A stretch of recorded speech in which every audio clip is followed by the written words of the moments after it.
Ready to move your Ethereum from Bitforex to a safer haven? Let's get straight to it. First, unlock your Bitforex app and tap on the profile icon, usually found in the corner, then navigate to your asset overview.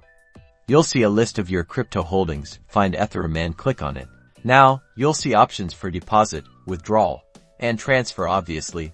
We're withdrawing, so tap that withdrawal button. Carefully paste the receiving Ethereum address where you want to send your ETH. Double, triple check this address. It is case sensitive and incorrect address means losing your funds permanently.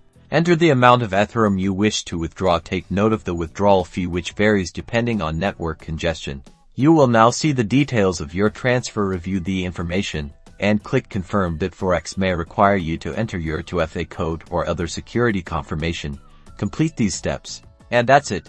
Your Ethereum withdrawal request has been submitted. It may take a few minutes or longer, depending on the network load. Keep an eye on your external wallet or exchange for the arrival of your ETH. If you found this useful, make sure to subscribe.